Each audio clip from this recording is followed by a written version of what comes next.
لعنت کا ایک دوسرا مطلب، جب ہم لعنت کرتے ہیں تو اس کا مطلب یہ ہوتا ہے گالی گلوچ کرنا، برا بھلا کہنا۔ صحیح بخاری کی حدیث ہے، امام کائنات جناب محمد الرسول اللہ صلی اللہ علیہ وسلم ارشاد فرماتے ہیں، ان من اکبر الکبائر ان یلعن الرجل والدیہ، کبیرہ گناہوں میں سب سے بڑا گناہ یہ ہے کہ انسان اپنے والدین کو لعن طعن کرے، انسان اپنے والدین کو برا بھلا کہے، انسان اپنے والدین کو گالی گلوچ کرے۔ جب یہ حدیث پیارے نبی صلی اللہ علیہ وسلم نے بیان کی، صحابہ کرام نے تعجب کا اظہار کیا۔ صحابہ کرام دل ہی دل میں سوچنے لگے، کون ایسا انسان ہے جو اپنے والدین کو لعن طعن کر سکتا ہے؟ انسان کتنا ہی برا کیوں نہ ہو، انسان کتنا ہی خراب کیوں نہ ہو، کیا انسان اپنے والدین کے اوپر بھی لعن طعن کر سکتا ہے؟ کیا انسان اپنے والدین کو بھی برا بھلا کہہ سکتا ہے؟ صحابہ کرام کو حیرت ہوئی، صحابہ کرام نے تعجب کا اظہار کیا۔ پیارے نبی صلی اللہ علیہ وسلم سے پوچھا، یا رسول اللہ، یا اللہ کے رسول صلی اللہ علیہ وسلم، وَكَيْفَ يَلْعَنُ الرَّجُلُ وَالِدَيْهِ، انسان اپنے والدین کو کیسے لعن طعن کر سکتا ہے؟ انسان اپنے والدین کو کیسے برا بھلا کہہ سکتا ہے؟ انسان اپنے والدین کو کیسے گالی دے سکتا ہے؟ پیارے نبی صلی اللہ علیہ وسلم نے اس جملے کو کھولا، اس جملے کی وضاحت کی۔ پیارے نبی نے فرمایا، یسب الرجل ابا الرجل، ایک انسان ہے جو دوسرے انسان کو گالی دیتا ہے، دوسرے انسان کے باپ کو گالی دیتا ہے، اس کی ماں کو گالی دیتا ہے، نتیجے میں وہ دوسرا انسان پلٹوار اس کو گالی دیتا ہے، اس کے ماں باپ کو گالی دیتا ہے، تو گویا کہ انسان اپنے ماں باپ کو گالی دینے کا سبب بن جاتا ہے، انسان اپنے ماں باپ کو گالی دینے کا ذریعہ بن جاتا ہے۔ پیارے نبی صلی اللہ علیہ وسلم نے فرمایا، یہی تو اپنے والدین کے اوپر لعنت ہو گئی۔ اس لیے حضرات، یہ جو کبیرہ گناہوں میں سب سے بڑا گناہ اپنے والدین کو لعن طعن کرنا، اپنے والدین کو برا بھلا کہنا، حضرات ضرورت ہے کہ ہم اس گناہ سے اجتناب کریں۔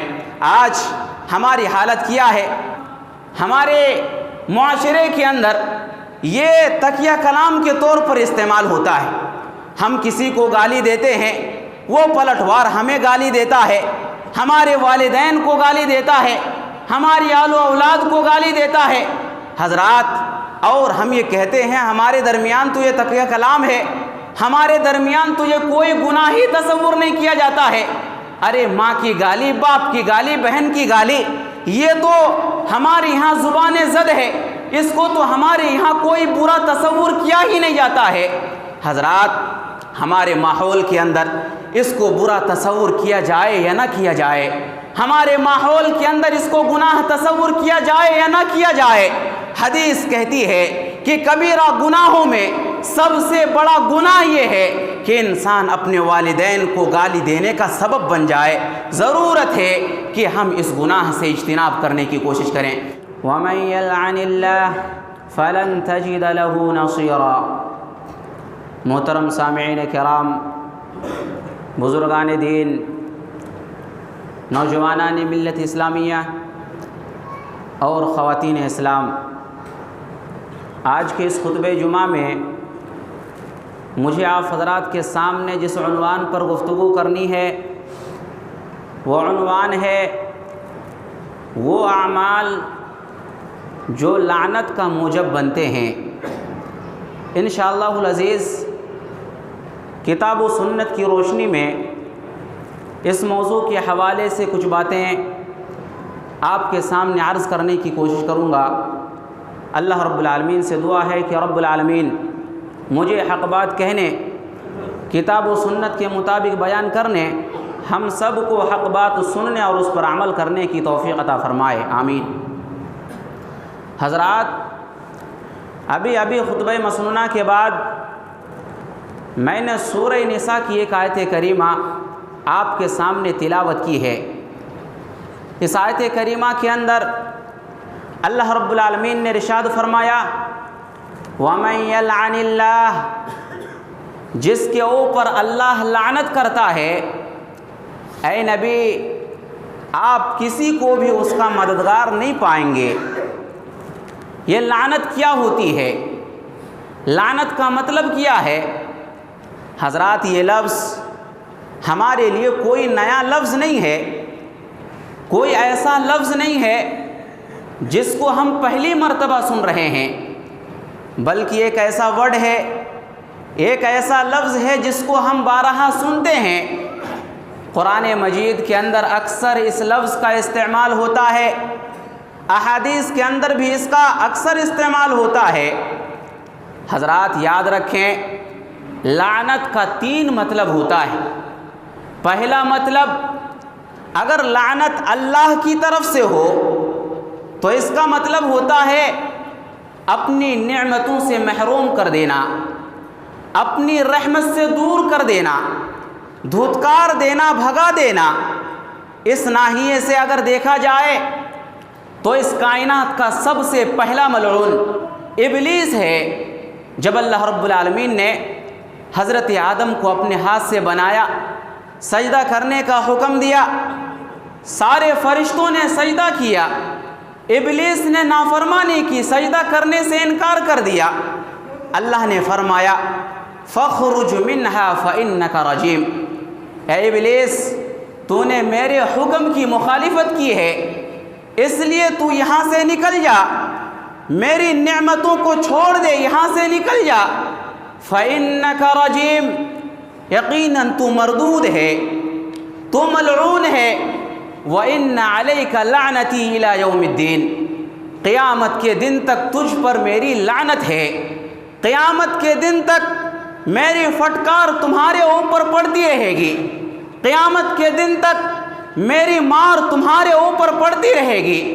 حضرات تو اگر لعنت اللہ کی طرف سے ہو تو اس کا مطلب ہوتا ہے اپنی نعمتوں سے دور کر دینا، اپنی رحمتوں سے محروم کر دینا، دھتکار دینا، بھگا دینا۔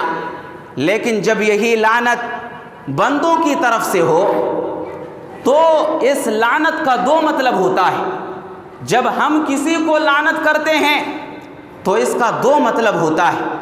پہلا مطلب بد دعا کرنا، جب ہم کسی کو لعنت کرتے ہیں تو گویا کہ ہم بد دعا کر رہے ہیں، اللہ تجھے ہلاک کر دے، اللہ تجھے غارت کر دے، اللہ تجھے اپاہج بنا دے۔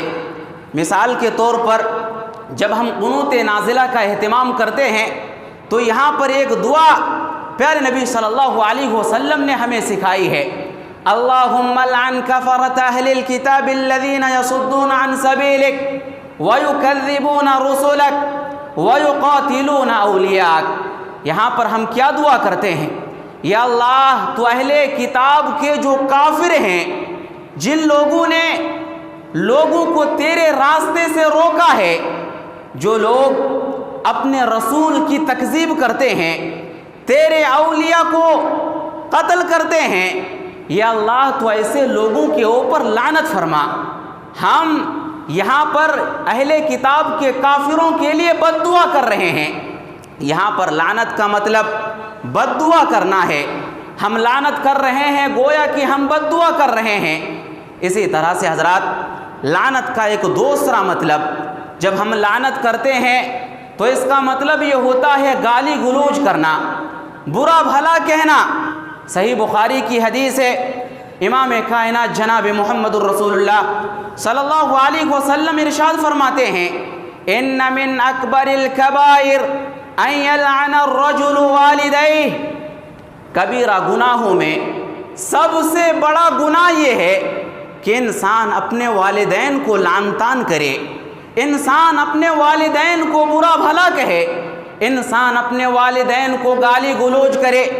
جب یہ حدیث پیارے نبی صلی اللہ علیہ وسلم نے بیان کی، صحابہ کرام نے تعجب کا اظہار کیا۔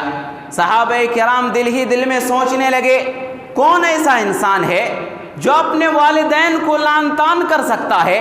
انسان کتنا ہی برا کیوں نہ ہو، انسان کتنا ہی خراب کیوں نہ ہو، کیا انسان اپنے والدین کے اوپر بھی لعن طعن کر سکتا ہے؟ کیا انسان اپنے والدین کو بھی برا بھلا کہہ سکتا ہے؟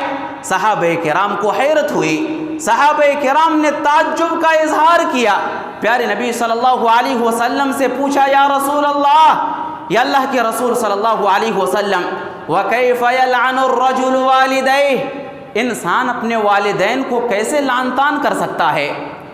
انسان اپنے والدین کو کیسے برا بھلا کہہ سکتا ہے؟ انسان اپنے والدین کو کیسے گالی دے سکتا ہے؟ پیارے نبی صلی اللہ علیہ وسلم نے اس جملے کو کھولا، اس جملے کی وضاحت کی۔ پیارے نبی نے فرمایا یسب الرجل ابا الرجل، ایک انسان ہے جو دوسرے انسان کو گالی دیتا ہے، دوسرے انسان کے باپ کو گالی دیتا ہے، اس کی ماں کو گالی دیتا ہے، نتیجے میں وہ دوسرا انسان پلٹوار اس کو گالی دیتا ہے، اس کے ماں باپ کو گالی دیتا ہے، تو گویا کہ انسان اپنے ماں باپ کو گالی دینے کا سبب بن جاتا ہے، انسان اپنے ماں باپ کو گالی دینے کا ذریعہ بن جاتا ہے۔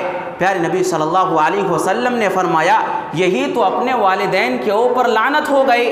اس لیے حضرات، یہ جو کبیرہ گناہوں میں سب سے بڑا گناہ اپنے والدین کو لعن طعن کرنا، اپنے والدین کو برا بھلا کہنا، حضرات ضرورت ہے کہ ہم اس گناہ سے اجتناب کریں۔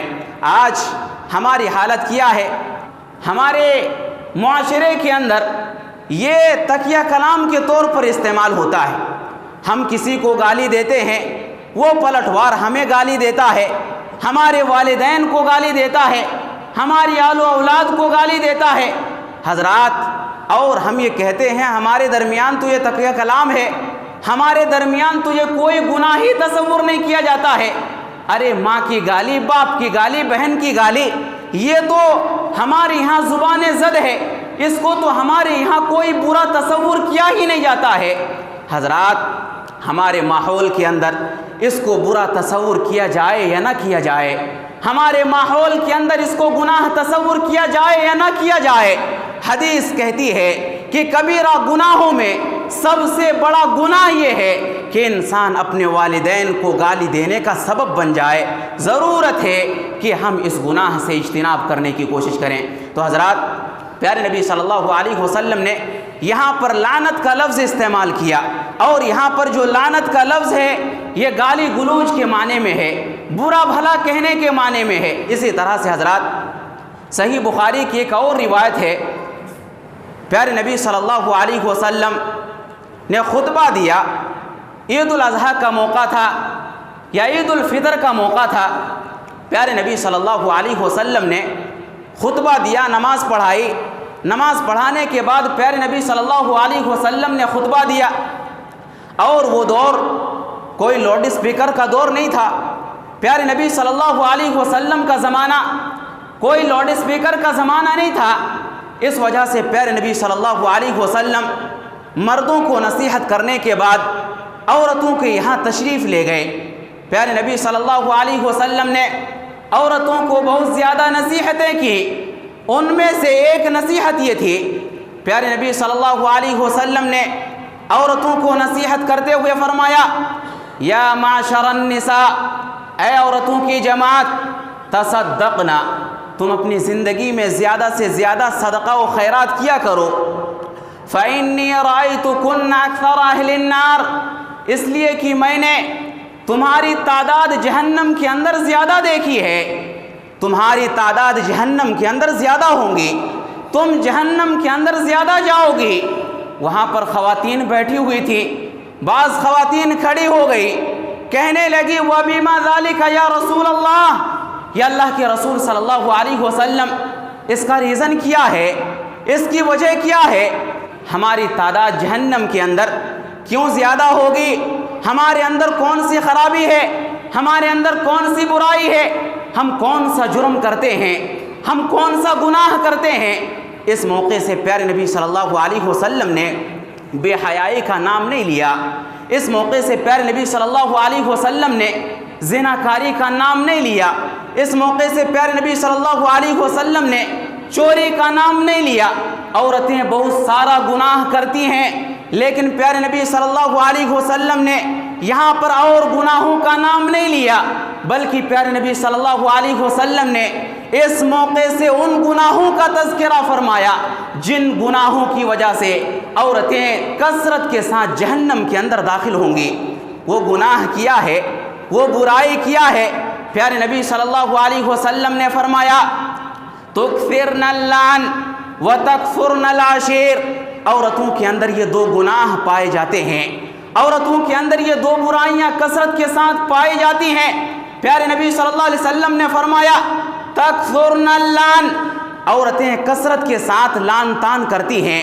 پیارے نبی صلی اللہ علیہ وسلم نے عورتوں کو مخاطب کر کے فرمایا اے عورتوں، تم لعن طعن زیادہ کرتی ہو، برا بھلا زیادہ کہتی ہو سکتا ہے کہ ایک عورت پاک دامن ہو سکتا ہے ایک عورت حیادار ہو سکتا ہے ایک عورت پردہ کرنے والی ہو، لیکن عورت کے اندر یہ برائی پائی جاتی ہے، یہ کثرت کے ساتھ لعن طعن کرتی ہے، عورت کو اپنی زبان کے اوپر کنٹرول حاصل نہیں ہے۔ پیارے نبی صلی اللہ علیہ وسلم نے یہ پہلی برائی بیان کی کہ ایک برائی ہے زبان کو غلط استعمال کرنا، یہ ایک ایسی چیز ہے جو عورتوں کو سب سے زیادہ جہنم کے اندر لے کر کے جائے گی۔ دوسری چیز وَتَكْفُرْنَ الْعَشِيرَ، عورتیں کثرت کے ساتھ اپنے شوہروں کی ناشکری کرتی ہیں۔ پیارے نبی صلی اللہ علیہ وسلم نے عورتوں کو مخاطب کر کے فرمایا اے عورتوں، تم اپنے شوہروں کی سب سے زیادہ ناشکری کرتی ہو۔ پیارے نبی صلی اللہ علیہ وسلم نے فرمایا یہ ایک ایسی چیز ہے جو تمہیں جہنم کے اندر لے کر کے جائے گی اور اس وجہ سے تمہاری تعداد جہنم کے اندر زیادہ ہوگی۔ حضرات، ایک شوہر بیچارہ ہے جو دن بھر کام کرتا ہے، ایک بیوی کے لیے شوہر اپنے چین اور سکون کو قربان کر دیتا ہے۔ شادی کے بعد ایک بیوی سے شوہر کی زندگی جڑی ہوئی ہوتی ہے، لیکن بیوی کو یہ کہنے میں ذرا بھی دیر نہیں کہ ارے ہم نے تو آپ سے کبھی بھی کوئی خیر نہیں دیکھا ہے، ہم نے تو آپ سے کبھی بھی کوئی بھلائی نہیں دیکھی ہے۔ حضرات، پیارے نبی صلی اللہ علیہ وسلم نے اس موقع سے دو برائیوں کا تذکرہ کیا جن دو برائیوں کی وجہ سے کثرت کے ساتھ عورتیں جہنم کے اندر داخل ہوں گی۔ ان میں سے ایک ہے لعن طعن کرنا اور دوسری برائی ہے ناشکری کرنا۔ یہ عورتیں زیادہ لعن طعن کرتی ہیں اور زیادہ ناشکری کرتی ہیں۔ یہ دو برائیاں ہیں، خرابیاں ہیں جن کی وجہ سے عورتوں کی تعداد جہنم کے اندر زیادہ ہوں گی۔ تو حضرات، یہاں پر پیارے نبی صلی اللہ علیہ وسلم نے لعنت کا لفظ استعمال فرمایا تکفرن اللعن، عورتیں کثرت کے ساتھ لعن طعن کرتی ہیں۔ اس حدیث کے اندر لعنت کا مطلب لعن طعن کرنا، برا بھلا کہنا، گالی گلوچ کرنا۔ تو حضرات، لعنت کا تین مطلب ہوا۔ لعنت اگر اللہ کی طرف سے ہو تو اس کا مطلب یہ ہوتا ہے کہ اپنی رحمت سے دور کر دینا، اپنی نعمتوں کو چھین لینا اور دھتکار دینا، بھگا دینا۔ لیکن جب یہ لعنت بندے کی جانب سے ہو تو اس کا دو مطلب ہوتا ہے۔ ایک مطلب ہے بد دعا کرنا، اللہ تجھے ہلاک کر دے، اللہ تجھے برباد کر دے، بد دعا کرنا۔ اور دوسرا مطلب ہوتا ہے لعن طعن کرنا، برا بھلا کہنا اور گالی گلوچ کرنا۔ حضرات، یہ لعنت کا مطلب ہے۔ حضرات، اب آئیے دیکھتے ہیں وہ کون سے اعمال ہیں جن کی وجہ سے انسان کے اوپر لعنت برستی ہے، وہ کون کون سے اسباب ہیں، وہ کون کون سے ذرائع ہیں، وہ کون کون سی چیزیں ہیں جن کے ارتکاب کی وجہ سے انسان ملعون بن جاتا ہے، انسان مردود بن جاتا ہے، انسان کے اوپر اللہ کی مار پڑتی ہے، انسان کے اوپر اللہ کی فٹکار پڑتی ہے۔ حضرات، وہ کون کون سی چیزیں ہیں؟ حضرات یاد رکھیں، سب سے پہلی چیز واضح دلائل کو چھپا لینا، واضح ہدایت کو چھپا لینا ایک ایسا جرم ہے جس کی وجہ سے انسان ملعون بن جاتا ہے، جس کی وجہ سے انسان اللہ کی رحمت سے دور ہو جاتا ہے۔ اللہ رب العالمین نے قرآن مجید کے اندر ارشاد فرمایا ان الذين يكتمون ما انزلنا من البينات والهدى من بعد ما بيناه للناس في الكتاب اولئك يلعنهم الله ويلعنهم اللاعنون۔ اللہ رب العالمین نے فرمایا میرے کچھ بندے ایسے ہیں جو واضح دلائل کو چھپا لیتے ہیں، واضح ہدایت کو چھپا لیتے ہیں، بعد اس کے کہ یہ ہدایتیں یہ کتاب کے اندر واضح ہو گئی ہیں، اولئک یلعنہم اللہ، اللہ نے فرمایا یہی وہ لوگ ہیں جن کے اوپر اللہ کی لعنت ہوتی ہے، یہی وہ لوگ ہیں جن کے اوپر اللہ کی مار پڑتی ہے، وَيَلْعَنُهُمُ اللَّاعِنُونَ، اور لعنت کرنے والوں کی بھی لعنت ایسے انسان کے اوپر ہوتی ہے۔ حضرات، یہ بات اہل کتاب کے بارے میں کہی گئی، یہ بات اہل کتاب کے بارے میں کہی گئی کہ اہل کتاب واضح دلائل کو چھپا لیتے تھے، کتاب اللہ کی بعض آیتوں کو چھپا لیتے تھے، لیکن حضرات افسوس کی بات تو یہ ہے کہ آج امت مسلمہ کے اندر بھی یہ چیزیں پائی جا رہی ہیں۔ آج جو علماء سو ہیں یہ واضح دلائل کو چھپانے سے دریغ نہیں کرتے ہیں، واضح دلائل کو یہ لوگ چھپا لیتے ہیں۔ حضرات، ایک عالم دین کو معلوم ہوتا ہے کہ رفع الیدین کرنا صحیح حدیث سے ثابت ہے، ایک عالم دین کو معلوم ہوتا ہے کہ امام کے پیچھے سورہ فاتحہ پڑھے بغیر نماز نہیں ہوتی ہے، ایک عالم دین کو معلوم ہوتا ہے کہ آمین بالجہر کہنا یہ صحیح اور درست ہے، ایک عالم دین کو معلوم ہوتا ہے قبروں کے پاس جانا، پختہ قبروں کو تعمیر کرنا، قبروں کے اوپر گنبدیں بنانا، یہ ساری کی ساری چیزیں غلط ہیں، لیکن اس کے باوجود اپنے پیٹ کو بھرنے کے لیے، اپنے جیبوں کو گرم کرنے کے لیے، اپنے مسلک کو آگے بڑھانے کے لیے یہ علماء ان ساری کی ساری چیزوں کو چھپاتے ہیں اور غلط چیزوں کو لوگوں کے سامنے بیان کرتے ہیں۔ حضرات، ایسے لوگوں کو اللہ رب العالمین سے ڈرنا چاہیے، ایسے لوگوں کے اوپر اللہ رب العالمین کی لعنت ہوتی ہے، ایسے لوگوں کے اوپر اللہ رب العالمین کی مار پڑتی ہے۔ ایک اور مقام پر اللہ رب العالمین نے ارشاد فرمایا، ان الذین یکتمون ما انزل اللہ من الکتاب ویشترون به ثمنا قلیلا اولئک ما یأکلون فی بطونہم الا النار۔ اللہ کے بندوں میں سے کچھ بندے ایسے ہیں جو لوگ کتاب اللہ کے بعض حصوں کو چھپا لیتے ہیں، وَيَشْتَرُونَ بِهِ ثَمَنًا قَلِيلًا، اور کتاب اللہ کی بعض آیتوں کو تھوڑی قیمت میں بیچ دیتے ہیں، أُولَئِكَ مَا يَأْكُلُونَ فِي بُطُونِهِمْ إِلَّا النَّارَ، یہ لوگ اپنے پیٹوں کے اندر جہنم کی آگ کو بھر رہے ہیں۔ حضرات، جو لوگ کتاب اللہ کی آیتوں کو چھپاتے ہیں، غلط باتیں لوگوں کے سامنے بیان کرتے ہیں، ایسے لوگوں کو اللہ رب العالمین سے ڈرنا چاہیے۔ اللہ نے فرمایا یہ لوگ گویا اپنے پیٹوں کے اندر جہنم کی آگ کو بھر رہے ہیں۔ وَلَا يُكَلِّمُهُمُ اللَّهُ يَوْمَ الْقِيَامَةِ، اللہ رب العالمین ایسے لوگوں سے کل قیامت کے دن بات نہیں کرے گا، اللہ رب العالمین ان کا تزکیہ نہیں کرے گا۔ وَلَهُمْ عَذَابٌ عَلِيمٌ، اور ایسے لوگوں کے لیے دردناک عذاب ہے، رسوا کن عذاب ہے۔ حضرات، تو جو لوگ بھی حق کو چھپاتے ہیں، واضح دلائل کو چھپاتے ہیں، کتاب اللہ کے کسی نص کو گڑبڑ کر دیتے ہیں، تراجم کے اندر گڑبڑی کرتے ہیں، ایسے لوگوں کو ڈرنا چاہیے، ایسے لوگوں کے اوپر اللہ رب العالمین کی لعنت ہوتی ہے، لعنت کرنے والوں کی لعنت ہوتی ہے۔ پیارے نبی صلی اللہ علیہ وسلم نے فرمایا، من سئل عن علم علمہ ثم کتمہ الجم یوم القیامت بلجام من النار۔ پیارے نبی صلی اللہ علیہ وسلم نے فرمایا کہ جس کو کسی علم کے بارے میں سوال کیا جائے، جس سے کوئی مسئلہ پوچھا جائے، خواہ رفع الیدین کے بارے میں ہو، آمین بالجہر کے بارے میں ہو، قبروں کو پختہ تعمیر کرنے کے سلسلے میں ہو، پیارے نبی صلی اللہ علیہ وسلم نے فرمایا جس سے کسی علم کے بارے میں سوال کیا جائے اور اس کو معلوم بھی ہو کہ صحیح مسئلہ کیا ہے، صحیح حدیث اس سلسلے میں کیا وارد ہوئی ہیں، ثم کتمہ، اس کے باوجود وہ انسان حق کو چھپا لے، کتاب اللہ کی آیت کو چھپا لے، الجم یوم القیامت بلجام من نار۔ پیارے نبی صلی اللہ علیہ وسلم فرماتے ہیں کہ ایسے انسان کو، علم کو چھپانے والے ایسے انسان کو کل قیامت کے دن جہنم کی آگ کی لگام پہنائی جائے گی۔ حضرات، جو لوگ بھی علم کو چھپاتے ہیں، کتاب اللہ کے صحیح نص کو چھپاتے ہیں، ایسے لوگوں کو اللہ رب العالمین سے ڈرنا چاہیے۔ یہ ایک ایسی چیز ہے جس کی وجہ سے اللہ رب العالمین کی لعنت ہوتی ہے انسان کے اوپر، تمام لعنت کرنے والوں کی لعنت ہوتی ہے انسان کے اوپر۔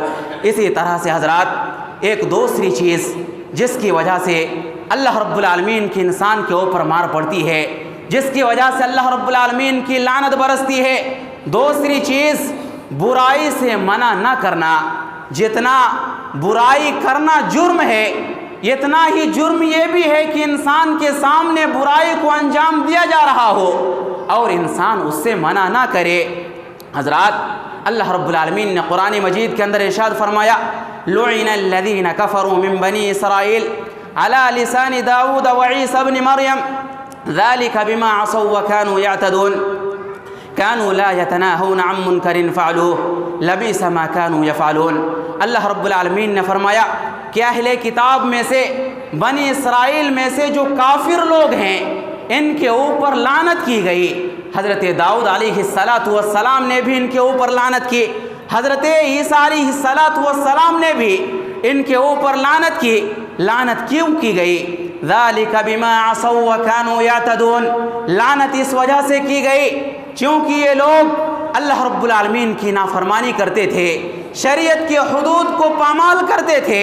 کانوا لا یتناہون عن منکر فعلوہ، ایک برائی اس کے اندر اور تھی، اور وہ برائی یہ تھی کہ یہ لوگ برائی سے نہیں روکتے تھے، یہ لوگ غلط کاموں سے لوگوں کو نہیں روکتے تھے۔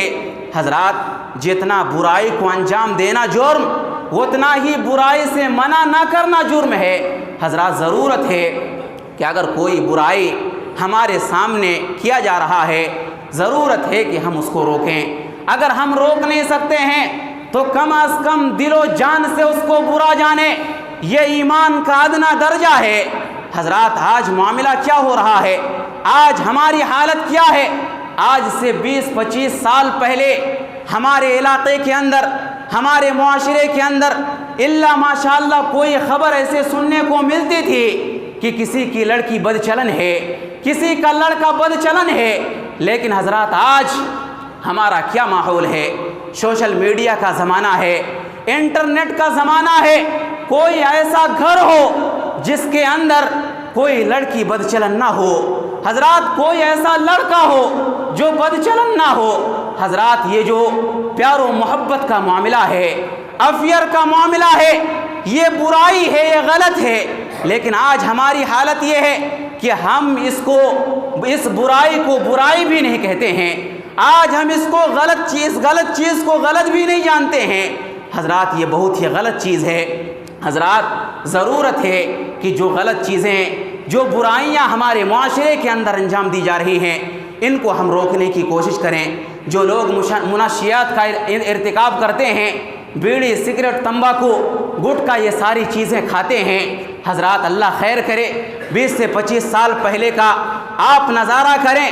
اگر کوئی انسان سگریٹ پیتا تھا، اگر کوئی انسان بیڑی پیتا تھا، اگر ان کے سامنے کوئی بزرگ آ جاتا، ان کے سامنے کوئی عالم دین آ جاتا، تو وہ انسان چھپ جاتا تھا، وہ انسان اپنے منہ کو پھیر لیتا تھا۔ لیکن حضرات، آج ہماری حالت کیا ہے؟ آج ہم اس برائی کو اس انداز سے کرتے ہیں جیسا کہ یہ کوئی برا ہی نہ ہو، یہ کوئی غلطی ہی نہ ہو۔ حضرات، ضرورت ہے کہ ہم اس کو چھوڑنے کی کوشش کریں۔ آج تو ہماری حالت یہ ہے کہ بڑی سگریٹ پینے والا اس انداز سے پیتا ہے کہ اگر ایک بزرگ انسان بیٹھا ہوا ہے، انہی کے منہ میں تھو اور انہی کے منہ میں پھونک مار دیتے ہیں۔ حضرات، یہ انتہائی قبیح چیز ہے، انتہائی قبیح جرم ہے، ایک ایسی چیز ہے جس کی وجہ سے اللہ رب العالمین کی لعنت انسان کے اوپر برستی ہے۔ ایسے چیزوں سے انسان کو اجتناب کرنا چاہیے۔ بنی اسرائیل کو اللہ رب العالمین نے آزمایا، ان کا امتحان لیا۔ امتحان اس انداز سے لیا کہ اللہ رب العالمین نے سنیچر کے دن ان کو مچھلی کے شکار سے منع فرمایا۔ ہوتا یہ تھا کہ ہفتے کے 6 دنوں میں مچھلیاں ندی کے کنارے نہیں آتی تھی، سنیچر کے دن ابھر کر مچھلی آتی تھی۔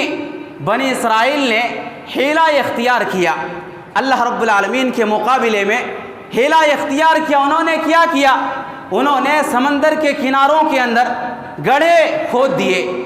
اب ہوا یہ کہ سنیچر کے بعد جب اتوار کے دن آیا، جب مچھلیاں اس کے اندر پھنس گئی، تو یہ لوگ اتوار کے دن گئے اور اس کے بعد مچھلیاں نکال کر لے آئے۔ حضرات، انہوں نے اللہ کے فیصلے کے مقابلے میں ہیلا اختیار کیا۔ بنی اسرائیل میں سے کچھ لوگ ایسے تھے جنہوں نے اس ہیلے سے منع کیا، کہا کہ یہ غلط کام ہے، اللہ نے سنیچر کے دن مچھلی کا شکار سے منع فرمایا ہے، تم اس کو نہیں کر سکتے۔ بعض لوگوں نے اس سے منع کیا، اور کچھ لوگ ایسے تھے، اکثر و بیشتر لوگ ایسے تھے جنہوں نے اس برائی کو برائی خیال نہ کیا اور کہا کہ یہ لوگ کر رہے ہیں، اس سے ہمیں کوئی لینا دینا نہیں ہے۔ یہ اکثر و بیشتر لوگوں کی تعداد تھی، یعنی اکثر لوگوں نے اس برائی کو برائی خیال نہ کیا، ارے یہ لوگ کر رہے ہیں تو اس سے ہمارا کیا لینا دینا ہے۔ حضرات، جب اللہ رب العالمین کا عذاب آیا تو اللہ رب العالمین نے اس حیلے اختیار کرنے والوں کو بھی ہلاک کیا اور ان لوگوں کو بھی ہلاک کیا جو لوگ اس برائی کو برائی نہیں سمجھ رہے تھے، جو لوگ اس غلطی کو غلطی نہیں تصور کر رہے تھے، اور اللہ رب العالمین نے ان لوگوں کو بچا لیا جو لوگ اس غلطی سے منع کر رہے تھے، اس غلطی سے لوگوں کو روک رہے تھے۔ تو حضرات، ضرورت ہے کہ ہمارے سامنے اگر برائیاں انجام دی جا رہی ہیں تو ضرورت ہے کہ ہم اس برائی کو روکنے کی کوشش کریں۔ اگر ہم اس برائی کو نہیں روک سکتے ہیں تو کم از کم اس برائی کو اپنے دل کے اندر غلط تصور کریں، ہم اس برائی کو غلط جانیں، یہ ایمان کا ادنا درجہ ہے۔ اللہ رب العالمین نے منافقین کے تعلق سے قرآن مجید کے اندر ارشاد فرمایا، المنافقون والمنافقات بعضهم من بعض، یہ منافقین آپس میں ایک دوسرے کے بھائی ہیں، یامرون بالمنکر، یہ لوگ منکر کاموں کا حکم دیتے ہیں، یہ لوگ برائی کا ارتکاب کرتے ہیں، وینہون عن المعروف، اور معروف سے روکتے ہیں۔ یہ منافقین کی پہچان ہے۔ اگر برائیاں انجام دی جا رہی ہیں، اگر ہم اس کا سپورٹ کر رہے ہیں تو گویا کہ ہمارے اندر نفاق کی ایک صفت آ گئی ہے، ہمیں اس سے اپنے آپ کو بری نہیں سمجھنا چاہیے۔ وَيَقْبِضُونَ أَيْدِيَهُمْ، اور یہ منافقین اپنے ہاتھوں کو صدقہ و خیرات سے کھینچ لیتے ہیں۔ نَسُوا اللَّهَ فَنَسِيَهُمْ، انہوں نے اللہ رب العالمین کو بھلا دیا تو اللہ رب العالمین نے ان کو بھلا دیا۔ إِنَّ الْمُنَافِقِينَ هُمُ الْفَاسِقُونَ، اللہ نے فرمایا یہ منافقین یہ فاسق و فاجر لوگ ہیں۔ وعد اللہ المنافقین والمنافقات والکفار نار جہنم خالدین فیہا ہی حسبهم ولعنهم اللہ ولہم عذاب مقیم، اللہ نے فرمایا کہ یہ منافقین ہیں، یہ کفار ہیں۔ اللہ رب العالمین نے ایسے منافقین سے، ایسے کفار سے وعدہ کیا ہے، کس بات کا؟ نار جہنم کا وعدہ کیا ہے، خالدین فیہا، اور اس بات کا وعدہ کیا ہے کہ جہنم کی آگ کے اندر یہ لوگ ہمیشہ ہمیشہ رہیں گے۔ وَلَعَنَهُمُ اللَّهُ، اللہ نے ان سے اس بات کا بھی وعدہ کیا ہے کہ اللہ کی لعنت ان سے ان کے اوپر ہمیشہ برستی رہیں گی۔ وَلَهُمْ عَذَابٌ مُقِيمٌ، اور ان کے لیے رسوا کن عذاب ہے، ان کے لیے دردناک عذاب ہے۔ تو حضرات، برائی کو انجام دینا، برائی کا حکم دینا، برائی کا سپورٹ کرنا، یہ منافقین کی پہچان ہے، اور ایک ایسی چیز ہے جس کی وجہ سے انسان کے اوپر اللہ رب العالمین کی لعنت ہوتی ہے، جس کی وجہ سے انسان کے اوپر اللہ رب العالمین کی مار پڑتی ہے۔ تو حضرات، ضرورت اس بات کی ہے کہ ہم جب بھی برائی کو ہوتے ہوئے دیکھیں ہم روکنے کی کوشش کریں، اور اگر ہم روک نہیں سکتے ہیں تو کم از کم ہم اپنے دل کے اندر اس برائی کو برائی تصور کریں، ہم اس سے نفرت کریں۔ حضرات، باتیں بہت تھیں، وقت ہو چکا ہے، انشاءاللہ العزیز آئندہ خطبہ جمعہ کے اندر بھی اسی موضوع کے حوالے سے کچھ باتیں آپ کے سامنے رکھنے کی کوشش کروں گا۔ اللہ رب العالمین سے دعا ہے کہ یا اللہ تو ہم تمام لوگوں کو کتاب اللہ اور سنت رسول اللہ کے مطابق زندگی گزارنے کی توفیق عطا فرما۔ یا اللہ تو ہم تمام لوگوں کو برائیوں سے بچ کر کے زندگی گزارنے کی توفیق عطا فرما۔ یا اللہ ہم میں سے جو بیمار ہیں انہیں شفاء کامل عاجل عطا فرما۔ یا اللہ ہم میں سے جو مقروض ہیں انہیں قرض کی ادائیگی کے اسباب مہیا فرما۔ یا اللہ ہم میں سے ہر انسان کو اپنے والدین کی خدمت کی توفیق عطا فرما۔ یا اللہ ہم جب تک جئیں ایمان و اسلام پر جئیں، جب ہمارا خاتمہ ہو تو ایمان باللہ پر ہو۔